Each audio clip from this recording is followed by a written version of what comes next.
yeah, it's mad. Like thinking about when Zaire was, was born, because Zaire was planned, and there's only so much you can plan. You know what I mean? Like from the name and everything, and we didn't know whether Zaire was going to be a boy or a girl. So at these points, we're just like, okay, you're trying to plan the bedroom and all this different stuff. It's like you can't really plan for that.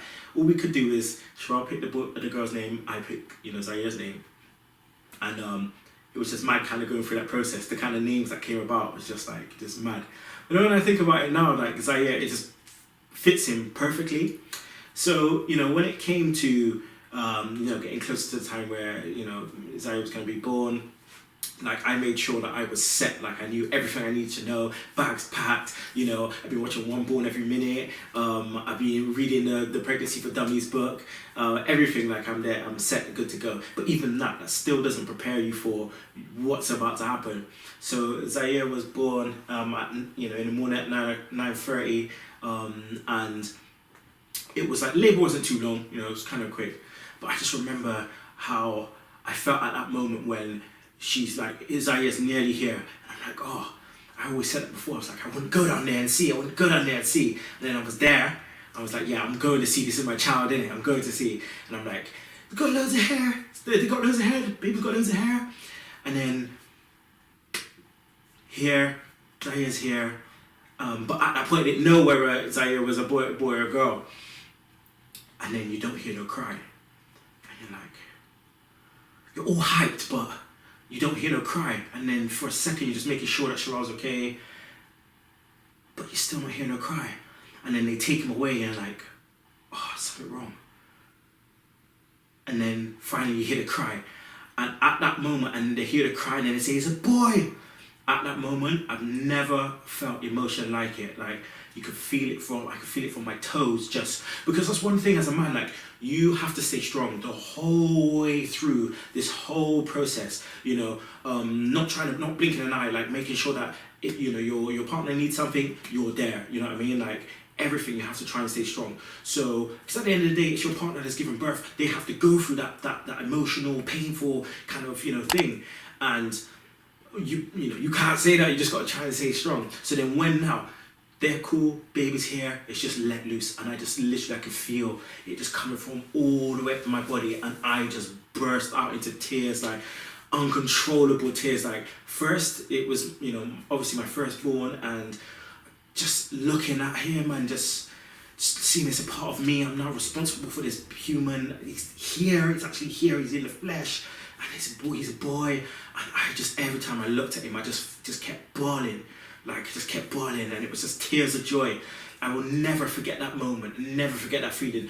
Mainly because when my second child was born, I didn't get a chance to even get that emotion. I didn't even get a chance. She was born so quick, I just didn't even get a chance to. So I treasure that moment of having that emotion and knowing this was the moment I knew I'm a father, and I'm just gonna uncontrollably love this, this person who is part of me.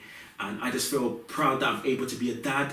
I'm proud that I'm able to be a dad to two amazing kids. And yeah, I would recommend it to so many guys. Like it changes your life for the better. It's like having another life, again, it's almost like you're born again. So yeah, I definitely recommend it. But man, I have plenty of stories to tell, but that is the one that really kind of cements, my memories of being a father for the first time.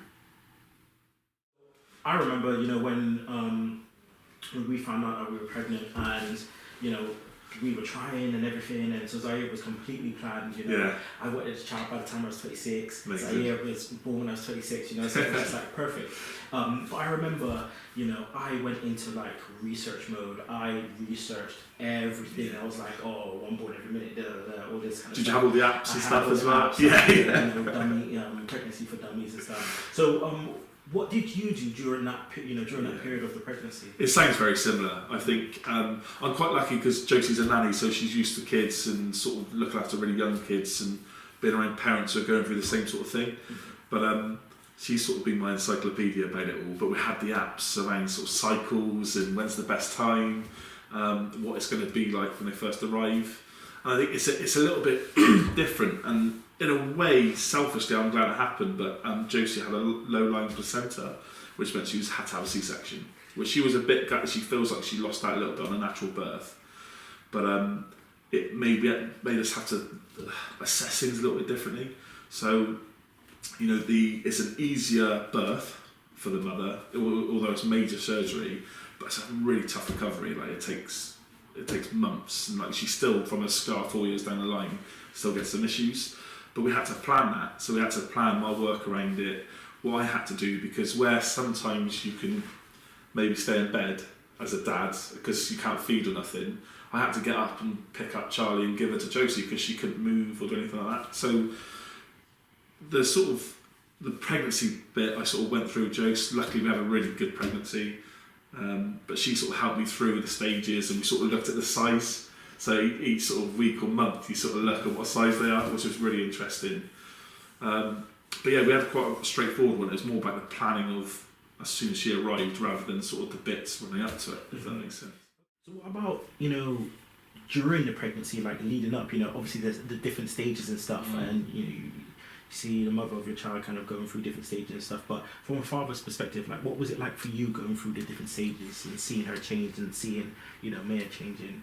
Well, during the pregnancy, like, I'm pretty just a relaxed person normally. That's just like my default status. I'm just relaxed. So like the pregnancy, I was calm.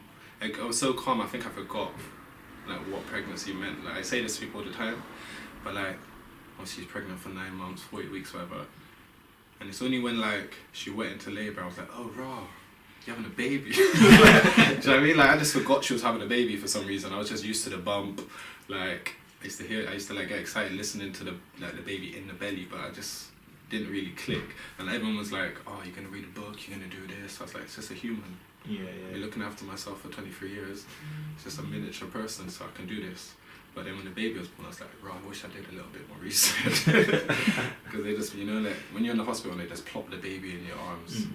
And I was like, wow, this is mine now. That's so, you, yeah. And it was weird, but I think literally that was the first time I felt like it was just business as usual while she was pregnant. To be honest, like the mum was cool, like she didn't really get like you hear stories of like women like hormones and like it was maybe she'll tell you a different story, but from my perspective, life seemed to just be business as usual. Like I think the one thing that I did change is me.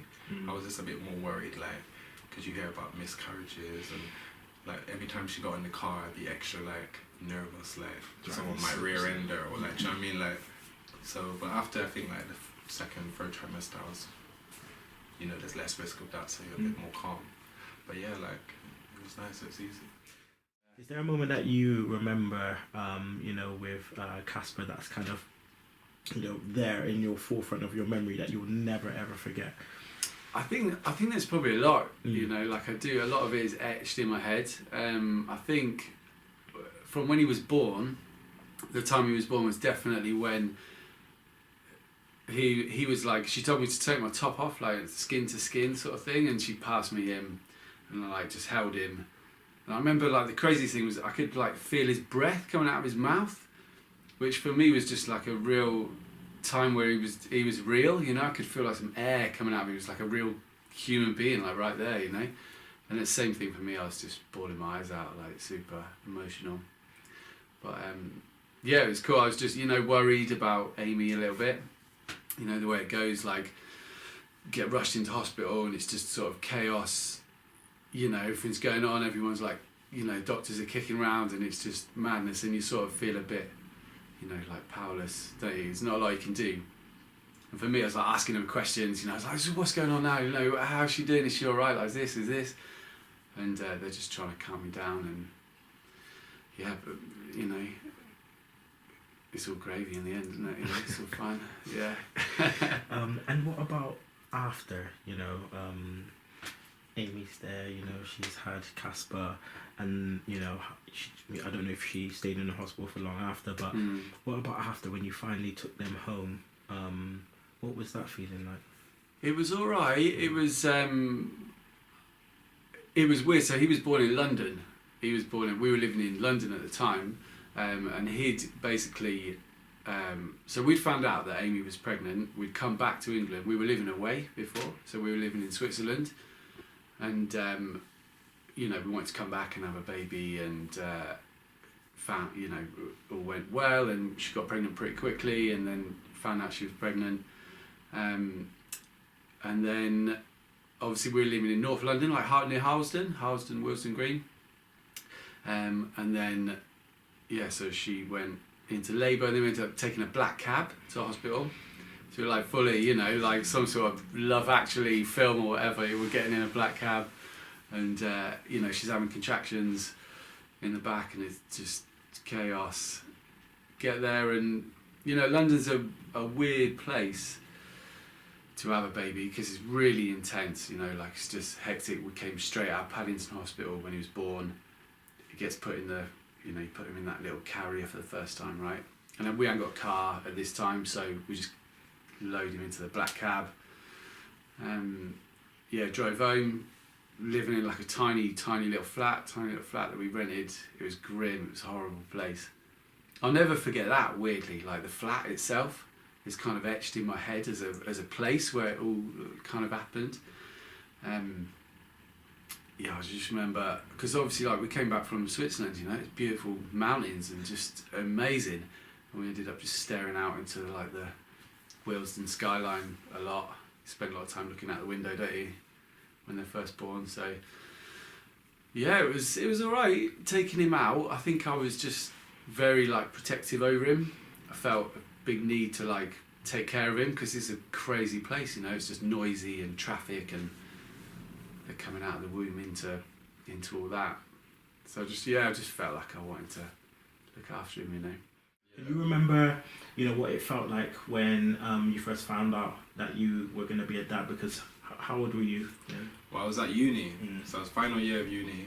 Like me and Maya's mum, we'd been together like 5 years, and I was at uni last year, final year of uni, and we did discuss having a child or whatever, and then we thought, nah, let's not. And then, God, I had other plans anyway. Yeah. And then, so I don't know why, but I felt like I already knew. And I actually found out by text message, which apparently is bad that you're not supposed to tell people by text message. And I was sitting in the library doing my dissertation, and then I got a text, but I wasn't even shocked. I can't explain why. It's like I just almost was sat there waiting to be told. Yeah. I'm pregnant. So like I was just excited because I was like, part of me wanted to drop out of uni. I was just sat in the library bored, like just writing nonsense, thinking what's the point? And then like that news just gave me like new motivation. I was like, crack on then, innit? Do you know what I mean? Because you don't know what's coming after uni, but when you know you got a baby coming, you got to sort it out. So I was excited, I think. Could you remember, what it felt like when you first found out that you were going to be a dad? Yeah, it's a weird one because we were trying for a little while, and we were sort of getting to that phase where I think a lot of couples do, where you're like, is this thing going to happen? Like, what are we going to do? And then you sort of go to the doctors, sort of get laughed at the doctors because it's only been like 7 months, 8 months. And then I remember it really well. I was coming back from a walk with the dog, and Josie just got in the shower, so she's down on the porch with a towel on her head and a dressing gown on. She went, John, I'm like, what? I think I'm pregnant. I was like, what? What's that? And she'd just done a test, and I had to go out and buy another one just to make sure. And it was just like the best feeling. I think it was one relief, because I know we were both getting quite stressed out about it, but I think it's the best feeling, isn't it? Just knowing that you're going to have a kid. It's just nothing better for me. So, see, now this is unique because, we haven't had a dad who's talked about, the trying phase and not being successful at first. How did that make you feel, in terms of, I suppose as a man, I suppose? Yeah, absolutely. How did that make you feel? It all dents your pride. I think no matter what, we're all humans, right? So we're animals, and I think, we always have this sort of sense of pride about things, especially as a man. I know people who can't have kids, and some have come to terms with it and they're fine, some are sort of really gutted about it, and I think you've always got things like adoption and fostering and stuff, which is an incredible thing to do, but there's just nothing quite like being able to father your own child. It sort of gives you a bit of a sense of accomplishment, which is really weird, but it just means that you want life to be a bit more than just you.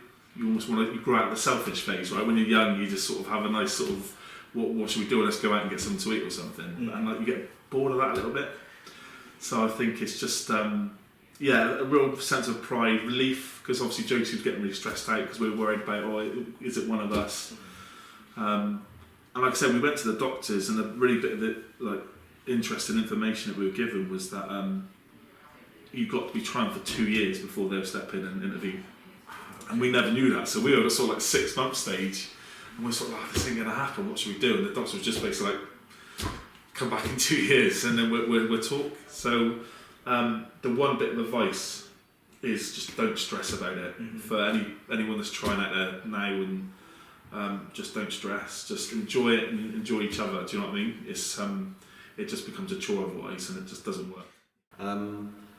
So I guess I'll start with talking about when I first found out I was going to be a dad, because I don't know how it was for the other, I can't remember with everyone else, the other guys from Dadcast, but my eldest was not planned. Maisie was an unexpected blessing, and definitely wasn't something that we'd really discussed or talked about. So we were only together for 6 months before her mum got pregnant, and I was 20 years old, and I definitely freaked out for one night. So I remember the day, I remember it perfectly because it was my first day at a new job, and I got home from my job and got to the flat that we'd been renting or whatever, and Maisie's mum was in the kitchen crying. And I was like, okay, what's happened now? We were not in the best place anyway, and I've spoken quite a lot with people who kind of keep up with us about the fact that it's not, not always the easiest relationship between me and Maisie's mum. However, this was right at the beginning, and we were going through a few rough patches, probably weren't going to last that much longer anyway, and I get home, she's crying in the kitchen, and she's pregnant. So the first thing I do is freak out. I shut myself in the bedroom, didn't speak to her, just closed the door, and I was like, and I remember sitting there, and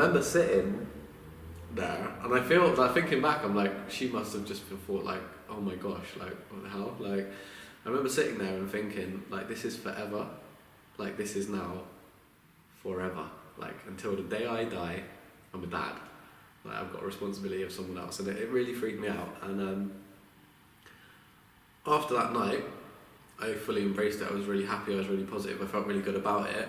I think it took my partner at the time a little bit of time just to come around to the idea that I actually was okay with it, because I'd freaked out so badly. But yeah, came around to it, and actually came around really quick. I always wanted kids, I always wanted a big family. It just wasn't exactly how I thought it was going to go. My job was not great. I just started a job, it was a good job, but the pay wasn't great. I think about 3/4 of my wage was the rent, so it was, didn't have that much to go on and stuff. Money wasn't exactly where it needed to be, so yeah, anyway, I was super happy, and I remember being really happy through the pregnancy, and I remember being really positive about it and feeling really excited about it, about everything that was going to happen, and doing going to all the scans, hearing the heartbeat for the first time was like super emotional, like it's so fast, and you think like, so yeah, all of that was really good, and we both kind of focused a lot on getting the house ready for the baby and all that kind of stuff, trying to come up with names and that kind of stuff, and so that was all good. And then she was due on the 7th of July, which is 2 days after my birthday, and I was like, oh, what if she comes 2 days early? It'll be on my birthday. And how I felt about that. But anyway, 7th came and nothing, and I remember I was on call at work, pretty much like just ready, phone in my hand all the time, didn't matter what I was doing, I was ready to leave, like okayed it with the manager that I just go. And it was 10 days later she came, so she was 10 days late. She came on the 17th of July, and I remember getting that phone call, and well, actually no, we went in on the Sunday night, and they were, because my partner was a bit worried because she couldn't feel the baby moving, which is quite natural, but obviously when you're a first time parent you get really worried. She was used to having this baby moving around, and all of a sudden there's no movement.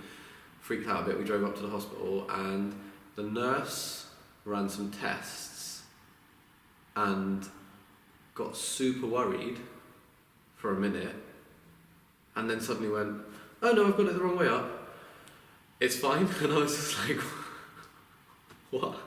So she'd read the bars the wrong way up and got very, very worried for a minute. Turns out that everything was fine. Sent us home, so we went back home, but knowing that the birth was very imminent.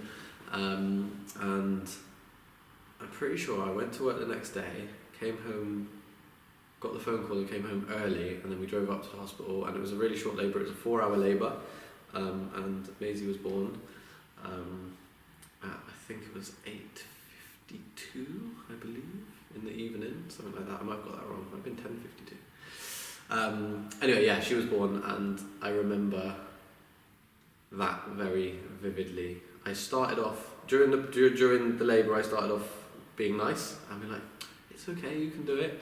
That didn't work because I just got a whole heap of abuse in my face on words I can't repeat on Dadcast. And yeah, and she was just like, you don't know what it's like. And I was like, right, okay, that's it. I had to put my foot down. I was like, come on, right, that's it. You got to do it. Got to push. Come on, and just got a bit more like kind of firm with it. I just remember seeing this baby just come into the world, and it was obviously incredible. And then the nurse called me over and asked if I wanted to cut the cord, which I did. So I cut the cord, and I was the first person ever to hold Maisie. And I remember vividly because she was covered in gunk and everything, and I had this white Rockaware t-shirt on, and I didn't care about the t-shirt, but I just remember looking back being like, oh, I really wore the wrong colour that day. It was like just white Rockaware. Safe to say I didn't wear that again. Yeah, and I was the first person to hold her, and I remember that. I think the hardest thing that night was going home. I had to go home at, I think they told me I had to leave at about 2 a.m, and that was pretty tough, going home and leaving my newborn child at the hospital and just worrying, I guess, through the night. Struggled to sleep. I was quite exhausted, but woke up super early, got straight back up to the hospital, and we went home that day. Maya's born. Yeah. You know, it's time to come out of the hospital. Time to go home. How did that make you feel? Because now Maya's here. This person's half of you. It's now all on you. Yeah. You know, how did that make you feel? I felt it's that kind of, and the first day is surreal. So like, she was born, I didn't even know what time it was now, and I always thought I would remember such things because I always ask people, oh, what time was your child born? They're like, I don't know. I'm like, how could you forget something like that? But I forgot. No, it was like when she went into labour, EastEnders was about to start. This was about 7:30, 8 p.m. But I don't know what time. I think maybe it was early hours in the morning she was born. But when she was born, like, the labour didn't go too well, and like she ended up having what's it called when they take the baby out with the forceps? Forceps, yeah. And all of that. So they pulled the baby out. She didn't cry, and I was tired. Like, and it sounds selfish, because I'm a man. I'm not doing nothing. I'm just sitting in a chair. But it's mentally draining, because like it's not like very often in life when you're in a situation where you just can't do nothing. You just sat there, and like you got expectations to help, but I'm not a doctor. Like, so I don't know what I can do, and like, because it was a bit like I said, it ended up with the epidural, and the mum's got what's it called, scoliosis. So the epidural, we knew already it was a risk that she might like get paralysed, and there's always that risk, but she had the added risk. So I'm thinking, I'm gonna be a single dad. I'm stressing. So I'm stressing, like actual stressing. So by the time the baby was born, I think it was just like a relief.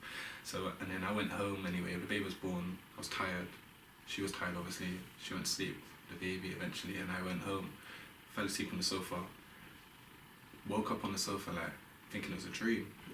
Like the house was silent, and I was like, raw, and I didn't even get changed. Didn't get no change of bag. Didn't eat no food. I just fell asleep, woke back up, and jumped back in the car and went back to the hospital. And like, yeah, it was nice. And then when we came home, like she came home literally the following day, so there's no further complications. So she came home, and I remember I was in the hospital, and the first time I spoke to her, I was holding her in my arms, because she's born in November. I think it's either snowing or not. It wasn't like snowing, but it's cold. And I just remember looking out the window thinking, I gotta get this little precious little baby home, like from St. Michael's Hospital, which obviously in the hills, and I was like, I'm gonna skid down the hill. So I was just like panicking, and got her and put her in the car, and it was calm. But the one thing that stood out was that you get no like support from the hospital. I think, like, obviously I got a family, so it's good, and I'm a smart person myself, so it's calm. But I was just like, imagine I had ill intentions, or I was just incapable of looking after a child. Like, they just given me life, and like there's no checks. I don't know if they just look you in the eye and think, yeah, you look like you're capable. But like I was just like, wait, you're just gonna give me the baby?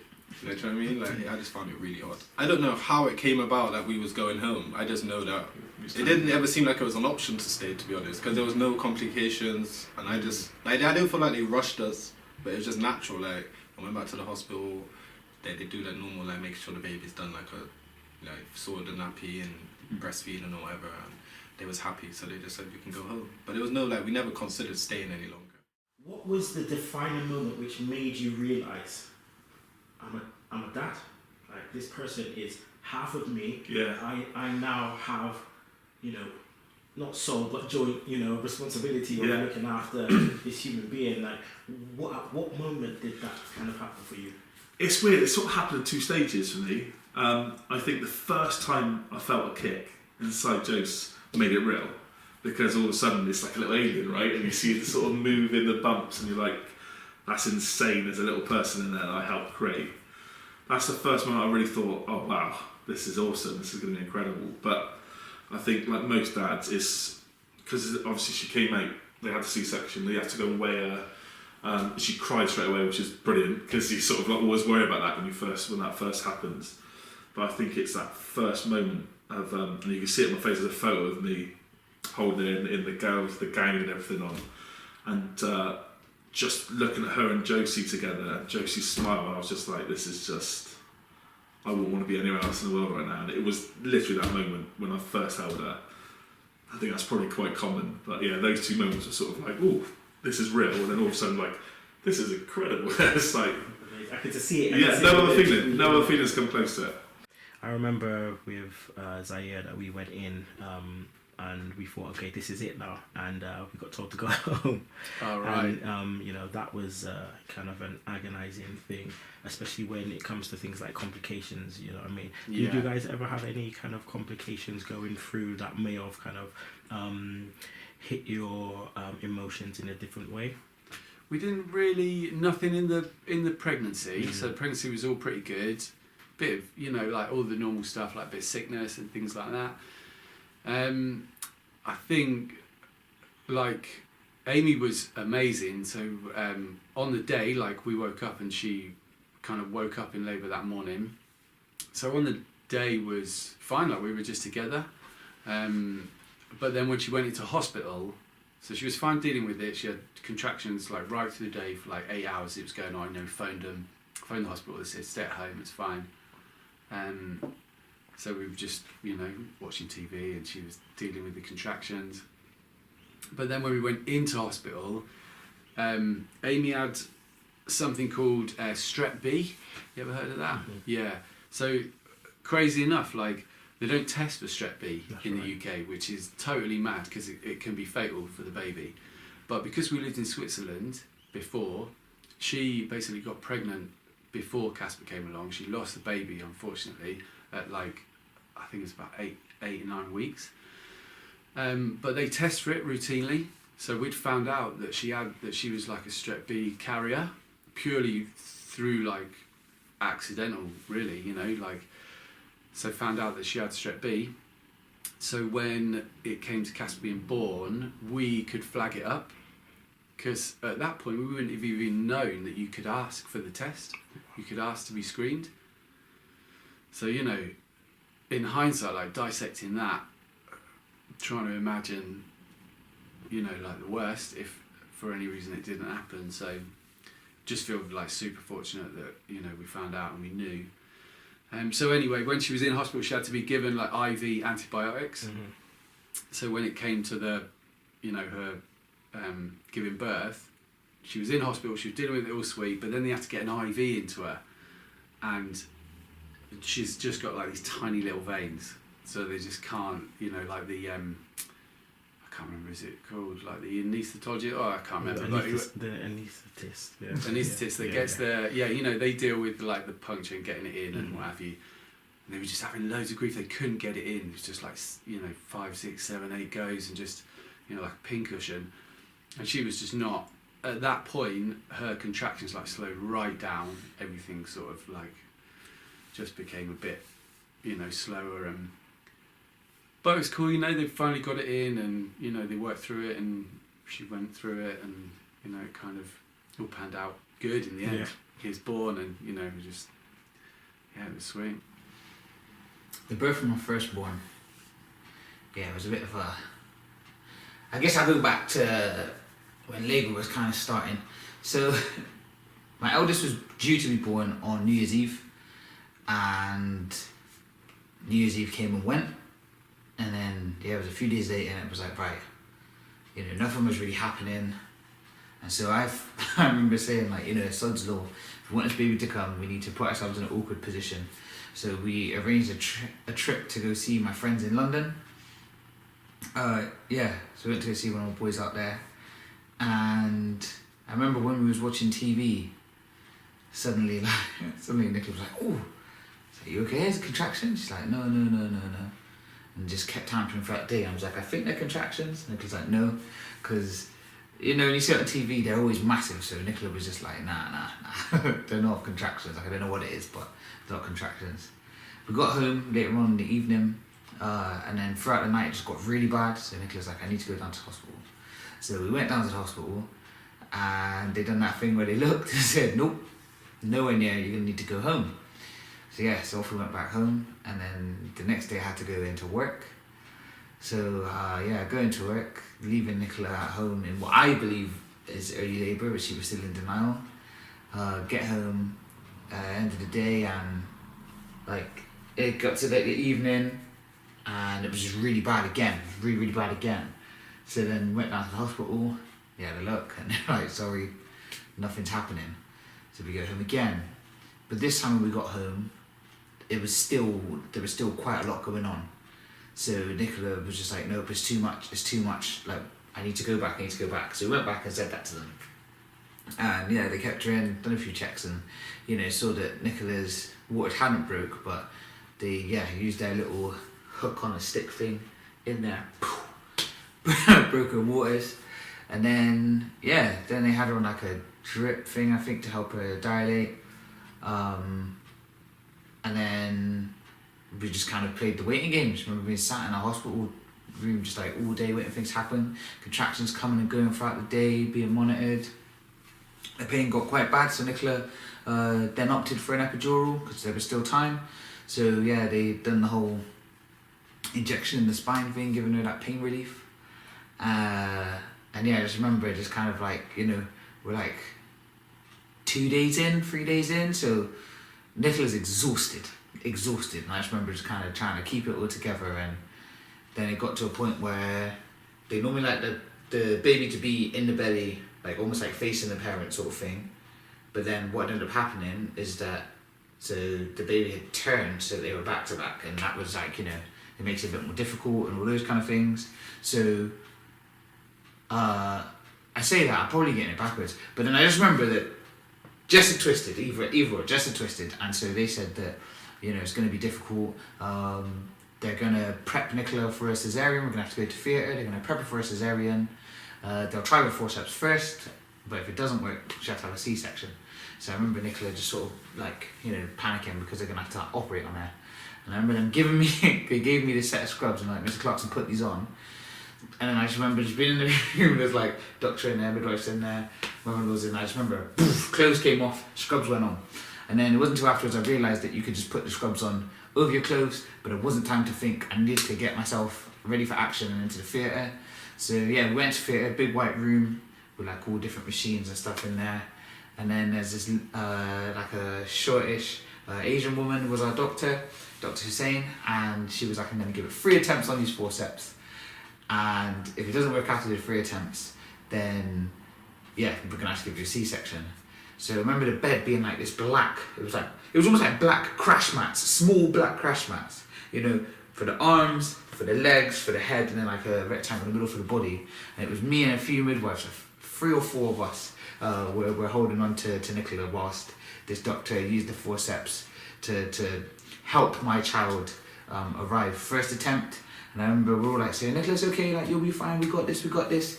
And then like when the doctor pulled, and Nicola then like slid down the bed, all of a sudden for me it was like, "Oh my lord, like she's really pulling." So then he's trying to pull Nicola, me and we was putting Nicola back onto the bed, and in my head I'm like, this woman has got something metal inside of my partner holding on to my child, and there was like this whole mad like tug of war. But yeah, attempt number 2, no luck. Then attempt number 3, no luck, and it was like, right, you know, that's it. Nicola's gonna have to have a C-section. She didn't want one, but it's got to be done. But then the doctor said, oh, do you know what, I'll give it one more try. And it was like 1, 2, 3, you know, push, Nicola, push, push, push. Then all of a sudden, the room just goes silent. And I remember just looking, and then like, you know, the doctor's got Jess, and just, I could hear nothing. And then I could hear Jess cry, and then I just remember this like wave hit me, and as like this feeling hit me, like all the sound in the room came back, and yeah, no, it was a mad feeling. And then yeah, it was like they put Jess on Nicola, but Nicola's prepped for a C-section, so she can't feel anything. She can't even really feel her arms, so she's like, oh, no, I don't feel safe, baby, you take her. And I remember holding Jess, and like Nicola's crying, Jess is crying, I'm crying, then Jess is crying, I'm crying, then they take Jess to wear, and I'm still crying, and everybody in the room's looking at me like, are you okay, are you okay? I'm like, yeah, I'm okay, I'm just so happy. And I think that was the holding it together for 3 days, and then yeah, getting to that point where she's here now, like all this prep, these 9, well, not the full 9 months, but you know, the all that prep of all that time waiting, and then she's here now, and then it's like all that happens. I don't really remember us going from the theatre to the like the recovery room or whatever you want to call it, but what I do remember is it was quite late, and it was like, okay, they're up on the ward, they're up on the ward, and I had to go home, and I had to leave them there for that one night, and it was just like horrible. And on my drive home, I just couldn't wait to get back up. And you know, with Jess being born, I just remember it was so it was the 5th of Jan 2010, and we had snow in the UK, and the hospital was on a hill. And so I remember leaving, and it started snowing, and I just couldn't wait to get back the next day. And yeah, I just remember the snow, and just that feeling of like, yeah, like she's here now. Let's do this. So, yeah. That's the story of my firstborn.